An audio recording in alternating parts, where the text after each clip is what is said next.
ভাই এই হুগলি বিশ্ব ইজতেমার ময়দানে আপনাদের জমি আছে? নিশ্চয়ই নিশ্চয়ই আমাদের জমিতে আমাদের কোনো আপনার নিজের জমি আছে? হ্যাঁ, আমার নিজে 3.5 বিঘে জমি পড়েছে। আপনারা ভালো নামটা? থাকবেন। সুব্রত সিংহ রায়। খারাপ পাবেন না, আপনারা তো হিন্দু তাই না? হ্যাঁ, আপনার নাম? আমার নাম কল্পনা মুদি। আপনার? অসীমা মুদি। আচ্ছা, আমি একটা কথা জানতে চাই যে ওই ইজতেমার মাঠে তো অনেক হিন্দুদেরও মাটি জমি আছে, আপনাদের কি কোনো টাকা পয়সা হয়তো দিয়েছে তারা ইজতেমার থেকে? হ্যাঁ, ধান নষ্ট হয়ে গিয়েছিল সেটার জন্য দিয়েছে। আচ্ছা, টাকা দিয়েছে, ক্ষতি হয়েছে, সেটা দেওয়া দরকার, সেটা দিতে হবে।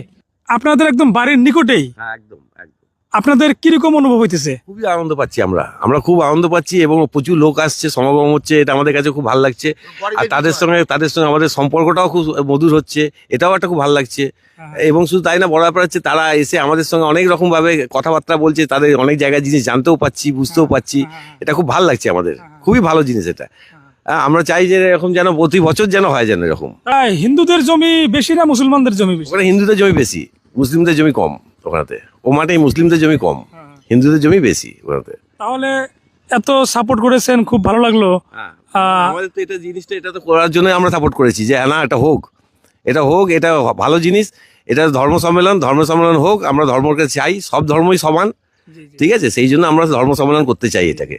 এরকম মনোভাব যদি সবারই থাকে আর না না, আমাদের ভারতবর্ষে, তাহলে তাহলে তো আমরা কিন্তু উন্নতি খুব হবে। উন্নতি হবে, তাহলে উন্নতি হবে। ভাই ভাইচারা হিসেবে নিশ্চয়ই আমরা বসবাস করতে নিশ্চয়ই পারবো। নিশ্চয়ই নিশ্চয়ই সবাই ভাই বসবাস করতে পারবো। এখন কথা হলো, আমার একটা খুব বিষয় ভালো লাগছে যে হিন্দু ভাইরা যে এই বিশাল ইজতেমা করার জন্য জমিটা ছেড়ে দিয়েছে, তাদেরকে হিন্দু ভাইদেরকে অন্তরের অন্তঃস্থল থেকে ধন্যবাদ।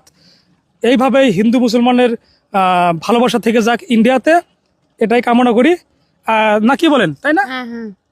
সবারই ভালোবাসা চান না, মিলাপিতি চান না? ভিডিওটা খুব শেয়ার করে দেন, সবাই জানুক আর কি। ধন্যবাদ।